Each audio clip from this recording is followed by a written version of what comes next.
Muito bem, voltamos com o segundo bloco do programa TV Câmara Entrevista, hoje recebendo o advogado Isaías Ramos, especialista em Direito do Trabalho. Estamos conversando aqui sobre as mudanças no PAT e também no direito previdenciário, na reforma, a tal da medida provisória que propõe algumas mudanças em relação a essas legislações. Doutor, a gente vinha conversando no primeiro bloco, encerramos falando sobre a questão da chegada aos tribunais, né, dos problemas trabalhistas entre patrões e empregados. Gostaria que o senhor esclarecesse para mim uma coisa que eu sempre escuto e eu sei que são coisas diferentes. A diferença entre acordo, convenção coletiva, como funciona cada um desses pontos? Pois bem, isso não é um desconhecimento só seu. Normalmente, se fala em acordo coletivo e convenção coletiva. Isso é uma diferença básica. O acordo coletivo é quando existe a negociação entre empresa ou empresas com o sindicato. Empresa A ou B ou empresa A com o sindicato para discutir um item, uma alteração de turno de trabalho. A empresa, o sindicato faz a sua assembleia, leva a proposta da empresa, passa, aprovado em assembleia, redige seu acordo e faz a redação que o prazo do acordo é de 1 ano, no máximo 2 anos, e a convenção coletiva já é diferente, é de sindicato patronal com sindicato profissional. O sindicato patronal, as empresas, um grupo de empresas é filiado ao seu sindicato da categoria profissional, e esse sindicato outorgado pelas empresas filiadas é que negocia em bloco com o sindicato, que chama convenção coletiva. E o conjunto das duas chama norma coletiva. Mas aí também, vamos dizer assim, o alcance, o escopo do que eles podem ou não decidir não pode se chocar com a legislação, né? Qual seria o conteúdo, então, desse tipo do resultado do acordo em convenção? Qual é o universo em que eles têm poder de exercer alguma decisão? Bom, o primeiro princípio está na Constituição Federal. A Constituição Federal tem, no artigo 7º, eu não lembro se é inciso 26, mas me parece que é isso. Lá diz o seguinte: reconhecimento de acordos e convenção coletiva. Então, a Constituição diz que tem que reconhecer as negociações através de acordo ou convenção coletiva. Só que, embora tenha esse item na Constituição, não são todos os... Não pode haver uma negociação livre de restrição de poderes. O acordo de convenção coletiva ela só pode ser favorável às normas mais benéficas ao trabalhador. Não pode retirar direito. Por exemplo, você sabe que a legislação CLT diz no artigo 71 que você, com uma jornada de trabalho superior a 6 horas, você tem que ter 1 hora de intervalo.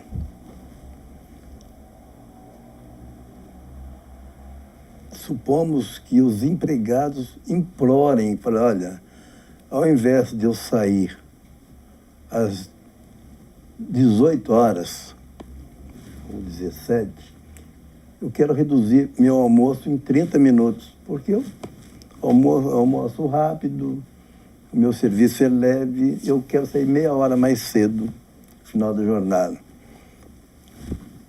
Os empregados querem, e o sindicato top fazer um acordo coletivo sobre isso.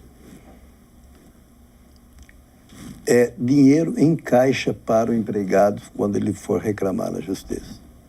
É nulo. Porque fere direito de norma pública. É nulo.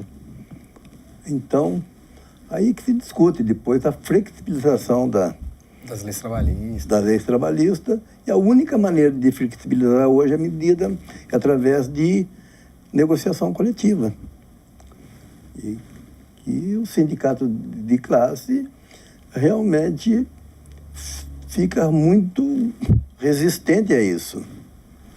Porque se eles entendem que se houver essa flexibilidade, vai restringir direitos do trabalhador. E aí gera todas essas discussões que a gente acompanha. Exatamente. Eu queria seguir com o senhor aqui conversando, então, as propostas de mudanças nos benefícios previdenciários. Uma outra também importante é a questão da pensão por morte. Nós temos aqui um quadro, quer dizer, como era antes dessa medida, né? Não existia não existia contribuição mínima para a relação da pensão. Não havia prazo mínimo de casamento. O benefício era de 100% do vencimento. E o benefício mínimo é de um salário mínimo por pensão. Quer dizer, esses 4 pontos foram alterados pela medida. Se o senhor explicasse para a gente um pouquinho o que... Exatamente. Como você disse, como era, está aqui, não havia contribuição mínima. Hoje é preciso comprovar o pagamento de 24 contribuições previdenciárias para ter o direito ao benefício. Quer dizer, de um mês mínimo, vamos colocar mínimo um mês para ter o direito de pensão por morte. Quando falo em morte, veja bem, é morte, não é morte acidental, né? É morte por falecimento normal, uma morte natural. Okay. Essa morte natural, bastava você ter um mês de contribuição que os seus dependentes recebiam. Hoje tem que ter 24 contribuições. Casamento. Não há prazo mínimo de casamento. O que era? Como vai ficar? A exceção para os casos em que o óbito do trabalhador ocorrer em função do acidente, que eu falei da exceção, né, do acidente, depois do casamento, para o caso do cônjuge incapaz, será preciso ter 2 anos de casamento ou de união estável para que o dependente receba a pensão. Hoje tem que ter 2 anos de casamento ou de união estável para receber. Isso tem um impacto muito grande na legislação. O benefício era de 100%. Para a viúva ou para o dependente único, né? Hoje, esse benefício passa a ser de 50% para a viúva ou para o viúvo e mais 10% para os filhos, limitado a 100%. Óbvio que se tiver 8 filhos e a viúva recebe 50%, 10% para cada um, a cota de 10%, passaria de 100%. Não, o limite é... 100%. Atingiu 100%, esse outros 50% dos dependentes é dividido entre eles. E isso vai, é lógico, à medida em que vai deixando a incapacidade pela maioridade, a não ser que for incapaz, né? A incapaz recebe, vai reduzindo os 10%. E ela só receberia 50%. E tem mais uma outra, que não está nesse daqui, que é o problema não é mais vitalícia. Tem um escalonamento, isso eu não vou dizer exatamente aqui quais são esses escalonamentos aqui, porque tem algumas divergências, né? Mas tem prazo. Não é mais vitalício. Se a pessoa recebia a vida toda... A vida toda. Agora não. Agora tem uma faixa de escalonamento. Vai diminuindo o benefício. Mais jovem, recebe mais, vai indo, até a expectativa de vida. Isso depois vai ter melhor detalhados aí, né? E o benefício mínimo é de um salário mínimo por pensão, o benefício mínimo é de um salário mínimo por pensão. Isso não mudou. Era de um salário mínimo, passa a ser um salário mínimo mesmo. Permanece. Mas essa mudança é substancial. Doutor, essas mudanças, elas foram editadas por medida provisória. Okay. Quer dizer, hoje, nesse momento, elas já estão valendo, ainda podem valer e deixar de valer? Qual que é a situação jurídica dessas mudanças? Ok. Como havia fazendo um preâmbulo aí no início da nossa conversa, a medida provisória, ela é editada por um ato do Executivo, da Presidente da República, e isso não passa pelo Congresso Nacional. Só que ela tem validade de 30 dias. A cada 30 dias, se não transformar em lei, precisa ser renovada. Ela tem que ser renovada. E quem renova é o Congresso. Quem renova é o próprio presidente. Nesse caso específico aí, hoje eles estão valendo. Ainda está valendo até o final desse mês. Até o final desse mês. Porque essa própria medida provisória ela já deu prazo para vigência, né? Até o final desse mês. O que acontece? O que está acontecendo ainda hoje, estampado no jornal, a primeira coisa que eu vi, dizendo o seguinte: o Congresso Nacional e Sindicato de classe, foi apoiado pelo Sindicato de classe, inclusive a bancada governista, estão trabalhando para revogar ou alterar esses benefícios, essa retirada desses benefícios editado pela essa medida provisória. Porque está tirando direitos sociais e o impacto pela impopularidade fica muito grande para o presidente da República. Certo? Estão vendo outras medidas em que pese a economia anunciada de 18 bilhões, eu acredito, isso aí é que essas medidas elas serão modificadas. Isso não vai ficar, talvez, como é o projeto inicial. O projeto inicial. Se não revogado todas, vai ser, pelo menos, alterado. Ok? É o que eu penso. Bom, a última delas é um pouco mais específica, né? Porque trata de uma categoria profissional que é o seguro defeso. Mas é bom esclarecer. Bom esclarecer também. Seguro defeso é o seguro que se trata dos trabalhadores, pescadores artesanais. Esse seguro defeso, ele visa a dar um benefício por algum período da proibição de pesca, para os pescadores, para preservar a procriação da espécie, né? E eles não, de alguma maneira, eles são impedidos de trabalhar. Eles impedidos de trabalhar, então eles recebiam. E essa mudança aqui é drástica para os pescadores, drástica. Veja bem como era. Benefício não tinha restrições, benefício não tinha as restrições ao lado, que está aqui. É preciso exercer a atividade de forma exclusiva. Não pode tinha ter outra forma, outro rendimento ali. Tem que... Era assim. Agora tem que exercer a atividade de forma exclusiva, dentro dessa nova medida. O trabalhador poderia acumular seguro defeso com outros benefícios. Supomos que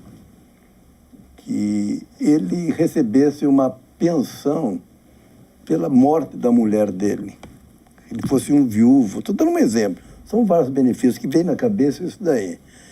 Mas ele poderia receber o seguro defeso. Recebia benefício.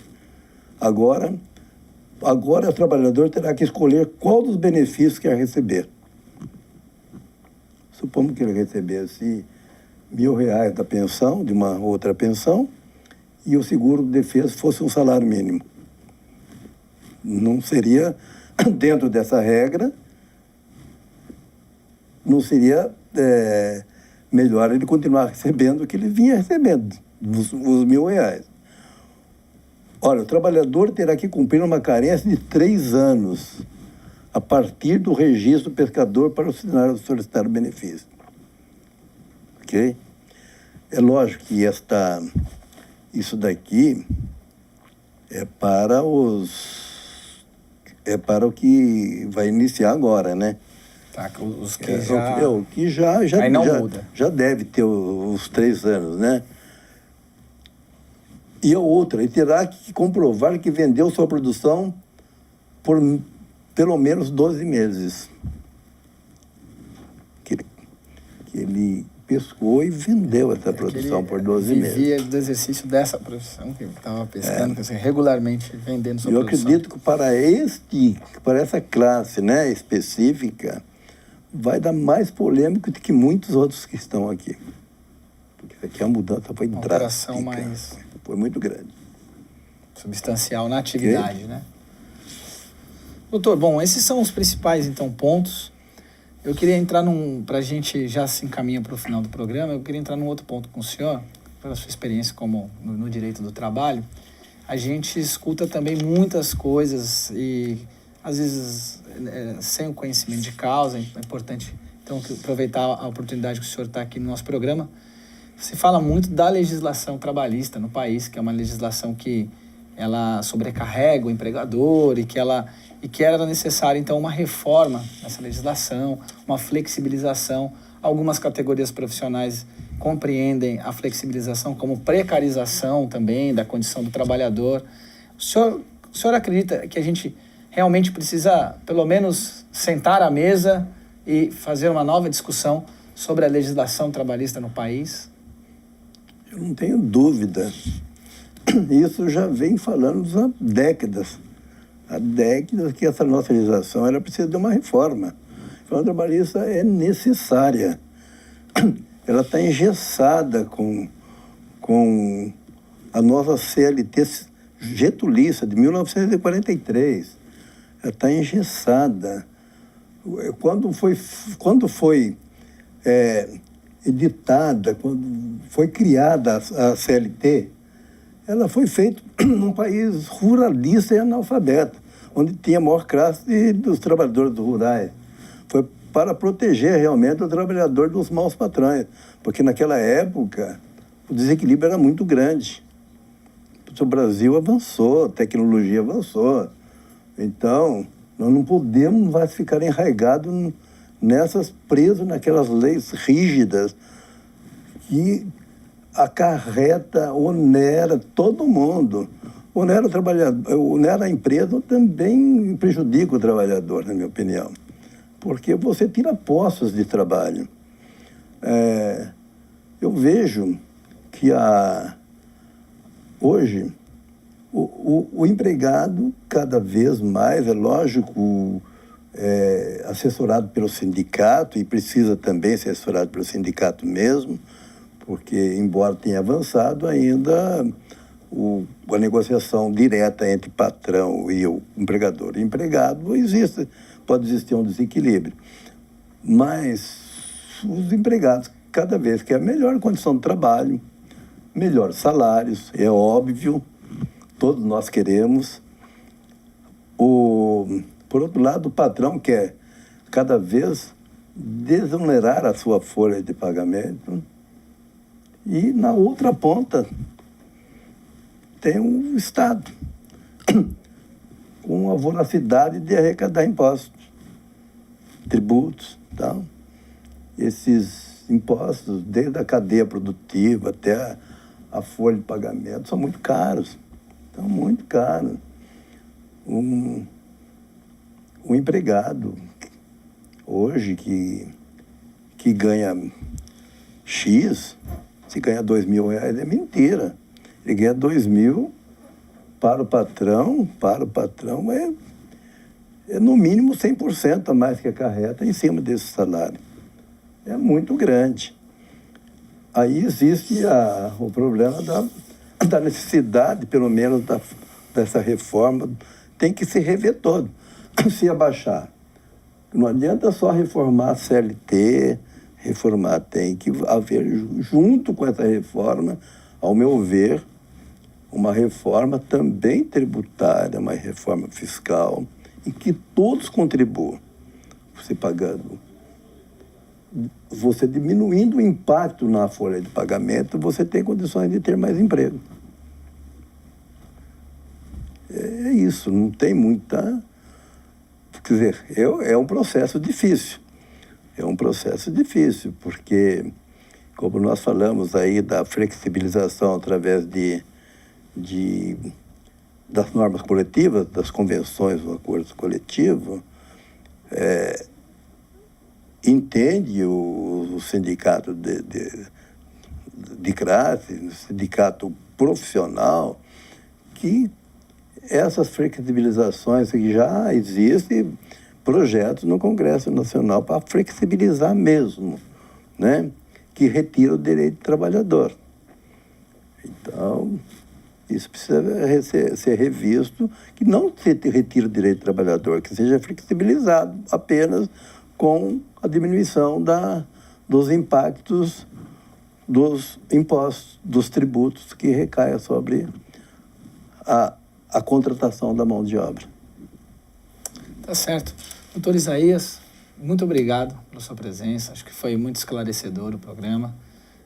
Gostaria que o senhor passar para o senhor a palavra, fazer os seus encaminhamentos finais. Ok, eu que agradeço o convite e espero, o tempo passa muito rápido e existia muita coisa para a gente falar ainda, né? Mas o que a gente procurou passar aqui são os conceitos básicos, né? Conceitos básicos. E quando se cria uma nova lei, ela depende de muita interpretação. Entre a lei e a aplicabilidade prática, existe depois daqueles problemas dos advogados, da interpretação, como que vai ser esse escalonamento, como que vai ser isso, vai ser aquilo. Mas é uma oportunidade muito boa que a gente teve, que de tentar esclarecer e colaborar um pouquinho com a população e conhecer os nossos estudos aqui da TV Câmara. Muito obrigado. Muito obrigado você também pela sua audiência nesse programa que recebeu hoje o Dr. Isaías Ramos, especialista em Direito do Trabalho, e debatemos um pouquinho as mudanças da legislação trabalhista e, sobretudo, previdenciária no país. Muito obrigado pela audiência e até um próximo encontro.